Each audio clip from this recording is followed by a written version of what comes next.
Well, another diocese has restricted the celebration of the Mass ad Orientem. Why are bishops so seemingly terrified of this ancient and venerable practice of the church?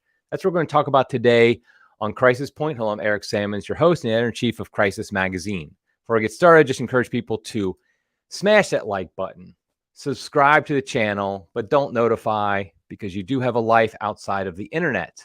Hopefully you do, at least. Speaking of the internet, you can follow Crisis Magazine on various social media channels. We're usually at Crisis Mag. We're on Twitter. We're on Facebook, Gitter, Gab, MeWe, all the different ones. So follow us there. Okay, so let's go ahead and just get started here.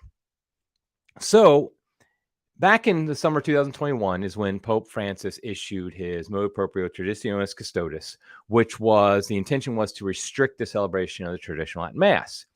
And that was specifically all it was directed towards, was simply, okay, let's have one Roman rite, I think is how he put it, something like that, which would be the Mass of Paul VI, the Novus Ordo Mass that followed Vatican II. And so let's work to phase out the traditional Latin Mass. And that's all it was in theory. However, some people thought, and I remember Perricones was one of the first to say this, some people thought that this is actually going to impact your regular diocesan parishes, your Novus Ordo Masses, as well as traditional Latin Mass, because it seems to be a full frontal assault on all the traditional practices of all the traditional liturgical practices of the church. And sure enough, we started to see that bishops started to restrict things like ad Orientem. Now, just to be clear, I want to make sure everybody understands what ad Orientem is. That means basically towards the east, and it's the ancient practice in the church of the liturgy being celebrated towards the east, because as Scripture says, when our Lord returns, he will return from the east. And so we will see him if we're facing east. If he returns when we're celebrating Mass, we're going to see him coming. Now, in practice, what it really means is that the priest faces the same direction as the people. So in the boomer Catholicism way of saying it, he's got his back to the people, but he's facing the same direction as the people. He's facing towards the altar. Typically in older churches, the tabernacle would be on the altar and he'd face towards that, and the same direction as the people during most of the Mass, during most of the part of the Mass, like the Roman canon, things like that. So that's ad Orientem. But what happened was bishops started saying, no, we're not going to allow ad Orientem at our Novus Ordo Masses, even though Traditionis Custodes had nothing to do with changing the Novus Ordo. In fact, the letter that Pope Francis wrote with Traditionis Custodes claimed that there should be a reining in of abuses in the Novus Ordo. And so the idea, I mean, maybe some bishops thought that ad Orientem was an abuse of the Novus Ordo. I don't know. But we saw that there was a diocese down in Florida that banned it. There was, I think, Supich in Chicago restricted or banned it, and some other places started to. Well, just recently, it just was posted on their website very recently, the Archdiocese of Cincinnati, which is my home diocese, announced rules surrounding ad Orientem worship. And I thought it was very interesting, these rules, because, okay, first of all, I just want to say before I go through the decree in which the restrictions are placed, it wasn't that bad in the sense of ad Orientem is not banned in the Archdiocese of Cincinnati. It's definitely not banned. It's allowed. However, it is restricted, and it's seen as kind of the embarrassing uncle of the family that you want to put off in the corner and don't let anybody talk to him because he might say something crazy at Thanksgiving dinner. And that's how ad Orientem, kind of like they treat communion on the tongue or an altar rail or something like that. It's like, yes, we recognize that people like this, and some people have, and we've done this before, but really, let's try to minimize it as much as possible. That's how this decree seems to be treating ad Orientem in it. Now, Archbishop Dennis Schnurr, who is the Archbishop of Cincinnati, he's not a bad bishop. He's not one of these crazy ones like a Supich or Gregory or somebody like that, or the guy in San Diego, his name just flew out of my mind, McElroy. But, you know, he's an administrator first and foremost. And I think he wants to stay in good graces with the Vatican. And I think that ultimately is what a lot of the bishops, how they act. I think we tend to group the bishops together as one entity and they all act in the same way. And I don't think that's true. I think there's variations in how they act. I think somebody like a Supich, he's obviously an ideologue. He's attacking many of the fundamentals of Catholicism. He's an enemy of the faith. I mean, I'll just say it outright. But I think somebody like Archbishop Schnurr is a good man, a decent bishop in a lot of ways, but ultimately he wants to stay within what he thinks that how the Vatican is directing him. I think that's actually, I think I've mentioned this before, but I can't remember. I feel like with a lot of bishops, the fundamental problem is that their eyes are directed primarily at the Vatican, not at their people. And bishops are first and foremost shepherds of their people, shepherds of their flock. And so their eyes should be directed primarily towards their people. Yes, I'm not saying they should ignore the Vatican completely and act like it doesn't exist, but that shouldn't be their primary people they're trying to please. Okay, let me give an example. Back many, many moons ago, I was part of a internet startup company. And we actually were a startup company that was successful without investment capital. We started off and we did a lot and we sold a lot and we had a good revenue stream. Things were going well. And then the big boom was happening. This is the late 90s. And so we decided to get investment capital. And so we got an investor. We got, a decent amount of money invested in the company. And what I noticed, and I was young and I should have said something, maybe I should have done better. I didn't. But I noticed that in the management of the company, we started looking more towards the investor than we were towards our customers on how to run the business. And you see that this happens with a lot of companies that get investment capital. You look to please the investor rather than the customer. And ultimately, that doesn't work out and didn't really work out for our company either.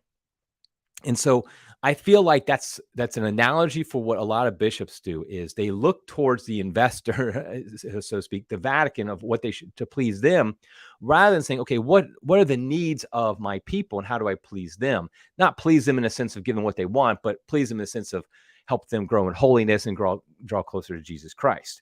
And so I would say a lot of bishops fall in that. I think Archbishop Schnurr falls into that. Of Cincinnati falls into that. He looks more towards the Vatican than he does towards his people. And I think this is a perfect example of it because this decree, while it's not awful, it does have some significant problems. Let me just pull it up here on the screen. And those who are just listening, I'll definitely make sure I read through it so that the important parts so that you know what we're talking about. So it's a decree on the promulgation of the policy on ad orientem worship as particular law of the Archdiocese of Cincinnati. And it's dated December 21st, 2022. So it's very recent, although it was just put up on the website recently. So I just found out about it. But it talks about at the beginning, it's kind of has like, why am I able to do this as the Archbishop? Why am I able to make this decree? It's kind of the language you would do at the beginning. And it says, whereas bishops are the primary dispensers of the mysteries of God, as well as the governors, promoters, and guardians of the entire liturgical life in the church committed to them. And that's something that you see often, the idea that the bishop is the governor, promoter, and guardian of the liturgy in the diocese. And this is a true statement. It is definitely true that bishops are the governors, promoters, and guardians of the liturgy. However, I think there's something to be said here of there still are restrictions. There's still limits on what a bishop can do. Just because he is the governor, promoter, and guardian of the liturgy, and I'm not, and a priest is not, but the bishop is, doesn't mean he has full authority to do whatever he wants. For example, he couldn't remove the Eucharistic prayer from the Mass. He couldn't say, okay, now we're going to celebrate the Mass, but you're not going to say the Eucharistic prayer. He can't do that. No matter what his role is in the church, he can't do that. And so ultimately, I think we need to always remember that when it comes to the liturgy, there are limits on what a bishop can do, on what a pope can do, even like a pope couldn't remove the Eucharistic prayer from the liturgy either. And so we definitely want to recognize the bishop's authority in this matter, but recognize there are limits to it as well. Also, I have to make this aside, and maybe it's an unfair dig, but one of the things it says is that the bishops are promoters of the liturgy. Well, every bishop shut down the liturgy completely and didn't deny people going to it during the COVID lockdowns. So they weren't doing a great job of promoting it then, were they? Okay, sorry. I just had to say that one. Another thing, it says, whereas there exists a legitimate desire among the people of God in its archdiocese for worship in both a versus populum, that's facing the people, that's what it means, and an ad orientem posture, again, with facing the same direction as the people, both being permissible options according to the general instruction of the Roman Missal. So Archbishop Schnurr, who knows his stuff, he knows canon law, he knows the different regulations, he says, yes, it is a permissible option to celebrate ad orientem, as well as versus populum, which I'm glad he says that, because some bishops have banned it completely as not permissible. Now, later we'll see he really restricts it, and he talks about, basically treats it like a second-class citizen, but he is saying is permissible, so that's good. He also mentions in here, he references the general instruction of the Roman Missal, GIRM, G-I-R-M, 299. That's an important paragraph we're going to hit here in a second. So that's the beginning of the letter. So now let's go to the actual proclamation, the policy on ad orientem worship. And it starts with the posture. And I think the most important thing it starts with is a quote from the general instruction of the Roman Missal, paragraph 299. In regard to the arrangement of the sanctuary, the general instruction of the Roman Missal states, quote, the altar should be built separate from the wall in such a way that it's possible to walk around it easily, and that Mass can be celebrated at it facing the people, which is desirable wherever possible. And then he's basically, then Schnurr says, since the celebration of Mass versus populum facing the people is desirable wherever possible, quoting this directive from GIRM, this should be the regular practice in churches, oratories, and chapels at the Archdiocese of Cincinnati. And so he's basically basing this entire policy on one paragraph of the general instruction. The paragraph that says, according to him, that the Mass celebrated facing people is desirable wherever possible. However, there's two problems with this, as I see, two major problems. The first one is that I think there's a strong argument to be made that this is actually a mistranslation of the Latin, the original Latin of the general instruction. And I'm going to pull up here a very old post from Father Z's blog from 2006, stating that he believes that this paragraph has been mistranslated. He gives, and I just want to state right at the beginning, I'm not a Latin scholar. I don't claim to be. I don't play one on a podcast either.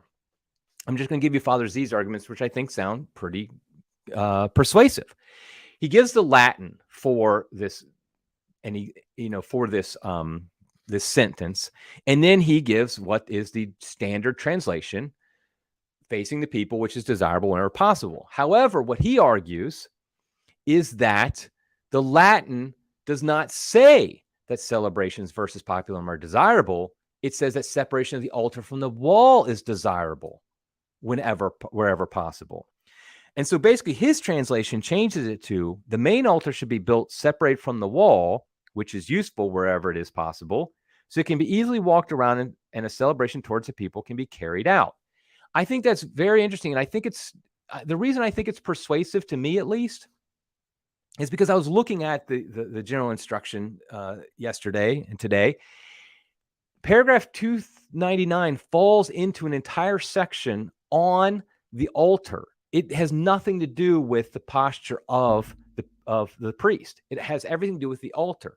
So it makes more sense to me. And again, a Latin scholar could fight Father Z on this. I think it sounds persuasive that what's preferable to the people, what is preferable is that the altar should be separated from the wall. And we can argue that that shouldn't be preferable, but that's what the general instruction is actually saying. Not that Mass facing the people is what is desirable at all times. And so right there, it undercuts the major point that Archbishop Schnurr in his, let me pull that back up again. The major point that Archbishop Schnurr is making in his decree. I mean, his whole point is since the celebration, this is the first thing he says, since the celebration of the Mass versus populum is desirable wherever possible, this should be the regular practice in the Archdiocese of Cincinnati. But according to a better Latin translation, it's probably not desirable wherever possible. It's not what the church, what the general instruction is saying. And so everything that follows from this is really potentially based upon a mistranslation. Now, I think there's another point that's important that needs to be made here. And that is, let's grant the argument that the translation is proper. Let's grant the argument that this general instruction states that mass celebrated facing the people is desirable whenever possible. Okay, I'm granting that. Here's my problem. We know that ad orientem worship is an ancient practice of the church. It is how the Mass has been, the liturgy has been celebrated for as long as we know in both East and West. Go to an Eastern Catholic liturgy. It is going to be ad orientem. Go to an Eastern Orthodox liturgy. It is ad orientem. Go to any traditional Latin Mass, which is Mass, it was celebrated before the reforms in 1960s. It's ad orientem. The point is that every Christian for thousands of years attended Mass, celebrate ad orientem. But yet now we have the hubris to say, well, this one document that was released by the Vatican a few years ago says that versus populum is desirable wherever possible. Remember, Vatican II does not state that.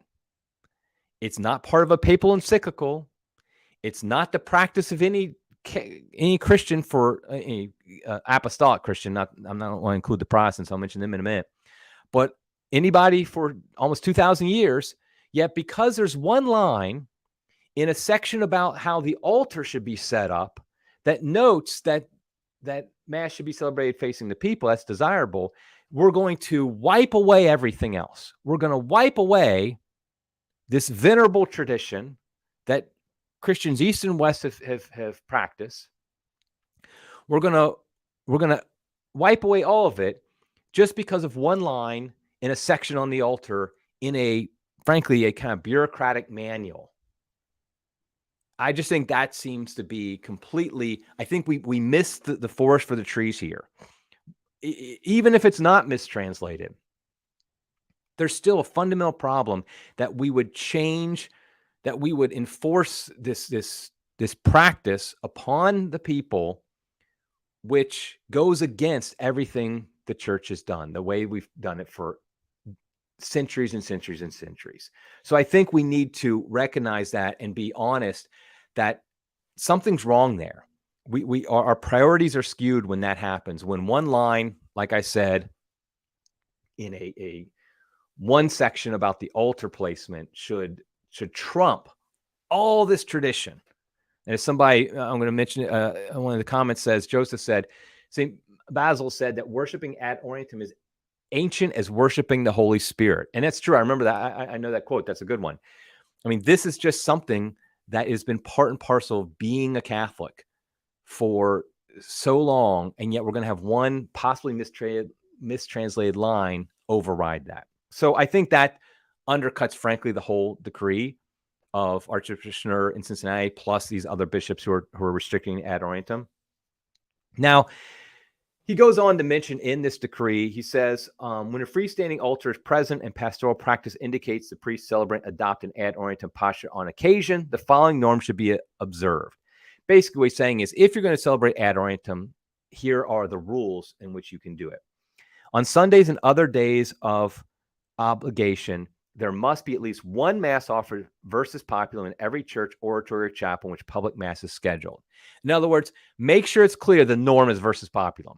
That's what we are, that is our norm now. It's not ad orientem. Because if a parish was celebrating ad orientem for every Mass, then that would no longer, people would start to forget about versus populum maybe. It wouldn't be the norm. So clearly versus populum has a priority over ad orientem, because there's no statement of, oh, at least one Mass has to be ad orientem. It's no, at least one Mass has to be versus populum. And he also says, on other days when public Mass is celebrated, there must be at least one Mass offered publicly versus populum in each family of parishes. Just so you know, a family of parishes is the way they do it in Cincinnati. They have multiple parishes in one family. So he's saying on Sunday, every single individual parish has to have at least one versus populum mass. And on weekdays, then the family of parishes has to have at least one versus populum. So what he's basically doing is saying those who like versus populum, they will not be denied their right to, quote unquote, right to versus populum. And so I think that's essentially, and he says permission for exceptions to the above norms may be sought in writing from the Archbishop. Now, he doesn't say anything here about the traditional Latin Mass. He doesn't say how strict they're going to do this. Knowing a little bit about Archbishop Schnurr from just living in his diocese, this does not affect traditional Latin Masses. I'm sure of that. He's not going to all of a sudden tell traditional Latin Masses that they have to celebrate versus populum. He knows better than to do that. And he is allowing ad Orientem.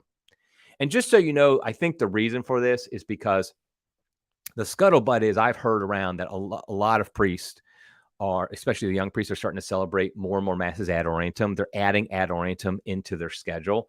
Like they're saying, okay, I know of one, like I think it was on Wednesdays and Fridays, a daily mass was in ad Orientem, just a way to start to introduce it, because and honestly, these priests who are doing this aren't ideologues like, okay, I'm going to start celebrating traditional Latin Mass tomorrow, or anything like that, or whatever. Or I don't like Pope Francis. It simply was, they thought, I've learned that the ad Orientem is the ancient way.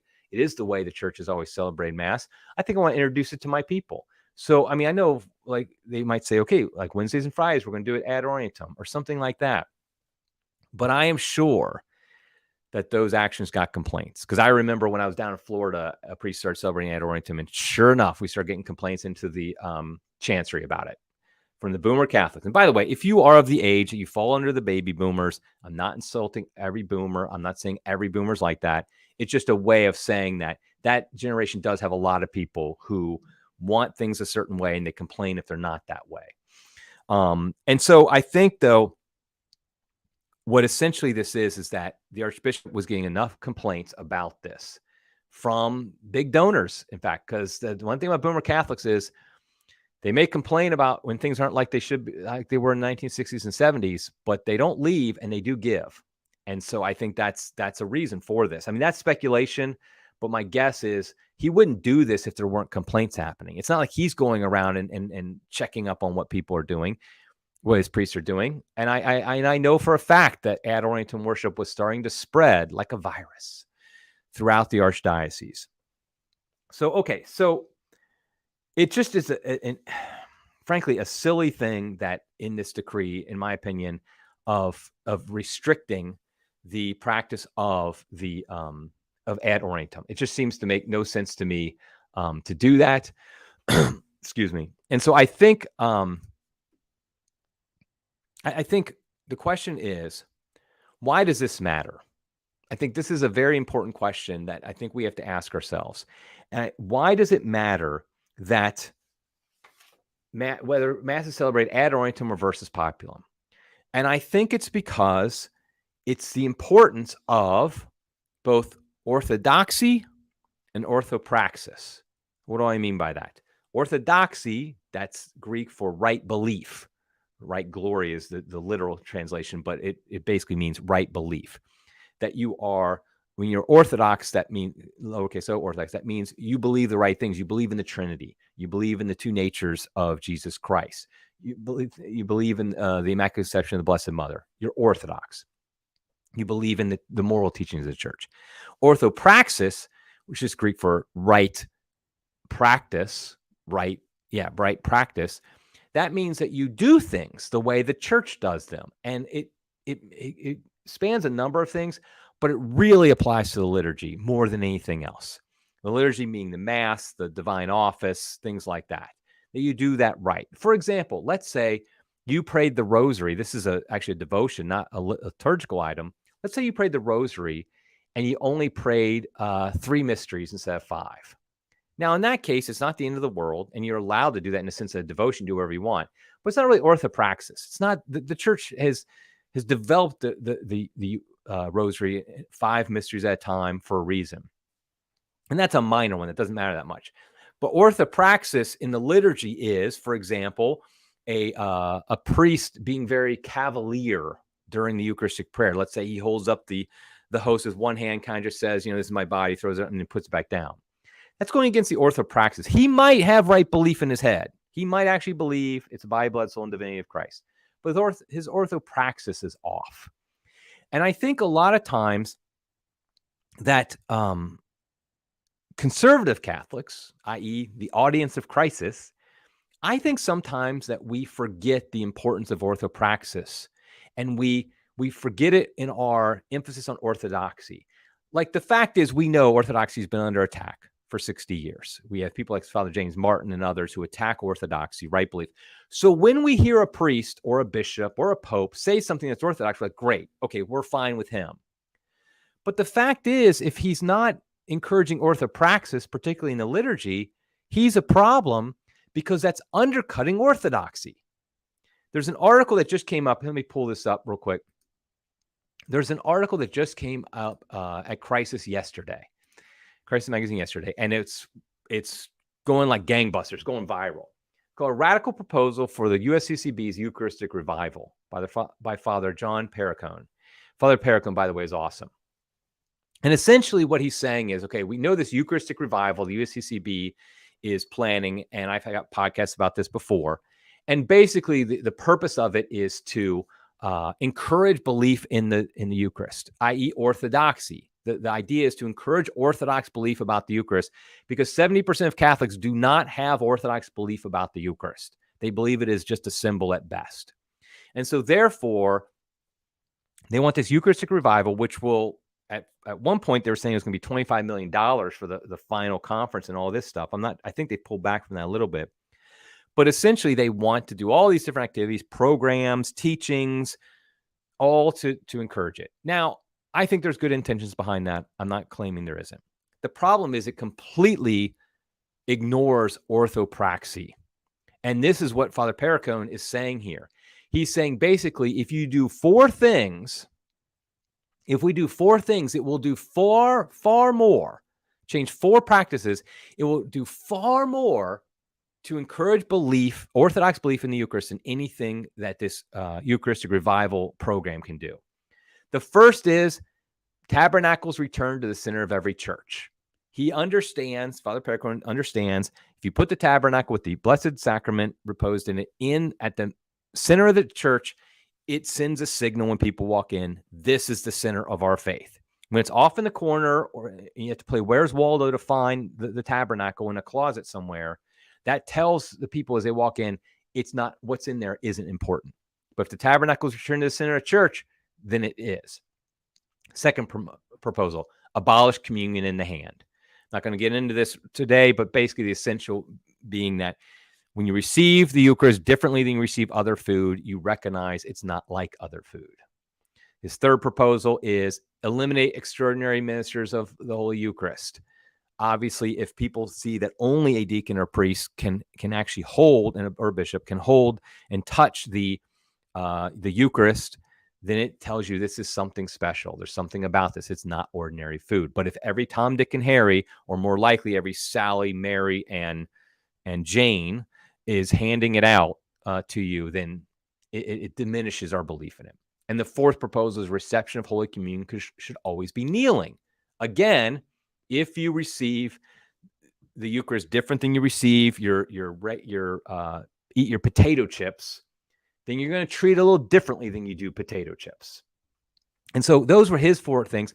All four of them, they touch upon this idea of orthopraxis matters. It matters how we practice the faith, because if we don't practice the faith properly, then we're going to lose our belief in the doctrines of the faith. I would add to Father Perricone's great four suggestions, and I endorse all four of them wholeheartedly. I would add ad orientem as well, because I would say that ad orientem really does matter.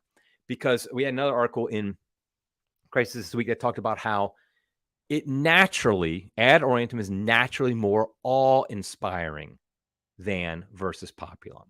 It's naturally more awe-inspiring, meaning when you go to a mass to celebrate ad orientem, you are naturally more seeing that this is something beyond this world.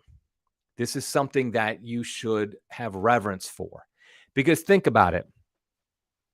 when you go to Mass and facing the people, it has a certain feeling of a meeting or a lecture. How is it different in the setup? I know it's actually different, but how is it different in the setup than when you go to a hotel conference room for some conference that you hear a speaker up front and you're sitting there watching him? It gives that vibe, and you naturally are going to then think of it like that, maybe subconsciously. But that's going to diminish your belief that this is something much greater than a meeting at a hotel conference room. This is the worship of the Almighty God. Also, some people say, oh, well, people won't like seeing the back of the priest. Well, how would a soldier in an army feel about seeing the back of his general who's in front of him charging off to battle? He wouldn't mind seeing that back, would he? Because he'd know, listen, my general is leading us, the troops, into battle.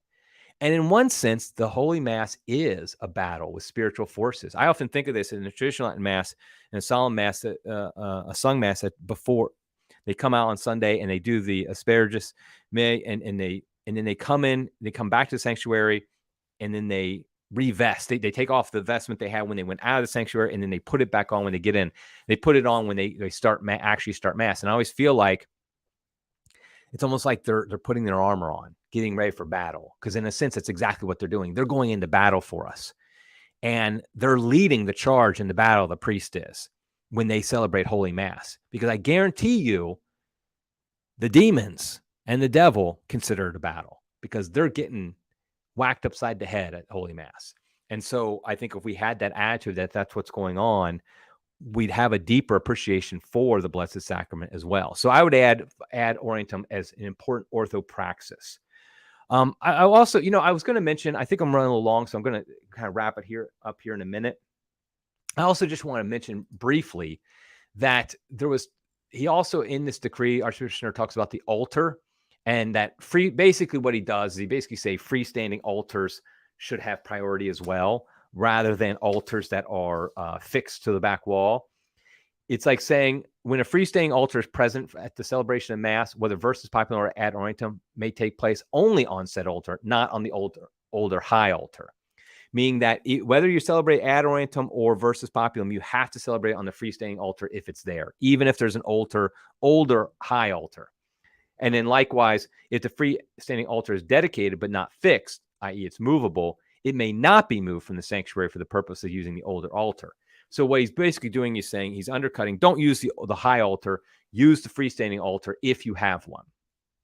And so that's another case of preferencing this new idea of a freestanding altar rather than the old idea of the high altar. And I think it's another idea of orthopraxis. It's not obviously heretical to celebrate Mass on a freestanding altar. However, there is a reason why churches over time started to build their altars up against the back wall, because first of all, everything was assumed ad orientem. It was very fixed, and there was a high altar that had this everything beautiful about it. And one of the reasons was it sent a symbol. This is an altar. This is not a table. It is an altar. Now, I've seen some beautiful freestanding altars, but ultimately, once you put, once you get ready for Mass, it still looks like a table because it's freestanding. Whereas a high altar that's fixed against the back wall, nobody ever thinks that's a table. They always think that's an altar. And so again, it's this orthopraxis. These symbols mean something. They really do impact. And so when you see it as a table, you're much likely only think about that it's a supper, a meal. You're not going to be thinking it's a sacrifice. And of course, it is the sacrifice of the Mass. Whereas at the high altar, you're thinking it's a sacrifice. So the idea of emphasizing a freestanding altar over a high altar is the same fundamental problem as you have with emphasizing versus populum over ad orientem. You're sending out signals to the people that contradict orthodoxy. It's not that the person celebrating it or the bishop even implementing it is heterodox. However, he's establishing practices that do send out signals that are heterodox.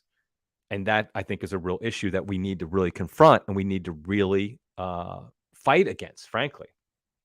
And so also, I just want to mention that both ad orientem, the removal of ad orientem versus populum, both versus populum and freestanding altars have very strong Protestant foundations. It was really the Protestants who implemented both of these practices in their services in the 1600s. And so why are we trying to imitate the Protestants? They're wrong. We're right. I'll just say it.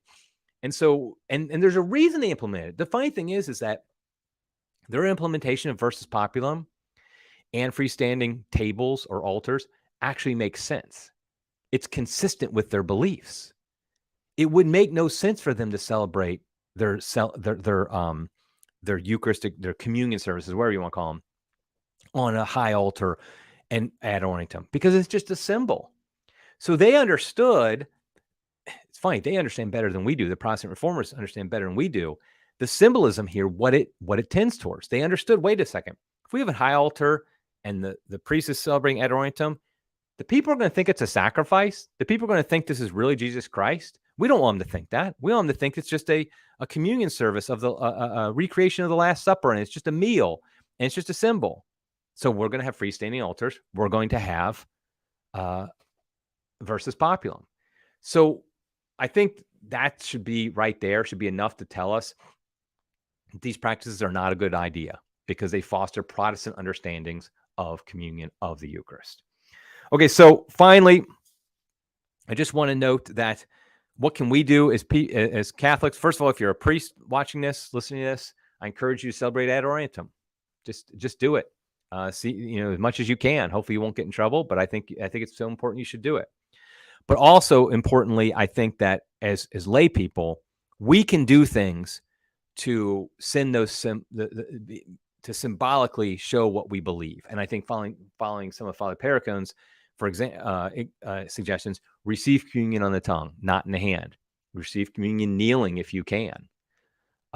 Encourage your priest to not allow extraordinary ministers of Holy Communion. That's something you can't really do. But as a layperson, you can receive kneeling and on the tongue. And I would encourage you to do so. I think it really does strengthen and foster and encourage your own belief in the real presence of our Lord Jesus Christ in the Blessed Sacrament. So let's do it. I mean, we can do it, so let's do it. Okay, so I'm going to wrap it up there. Let's pray for our bishops, of course. I think sometimes they do some of these things with fine intentions, maybe not terrible intentions, but I don't think they really understand the importance of orthopraxis and traditional orthopraxis, not orthopraxis of what a bureaucratic general instruction told you to do at one point. So let's pray for our bishops that they would really see the importance of orthopraxis as well as orthodoxy in the life of the church. Okay, that's it for now. Until next time, everybody, God love you.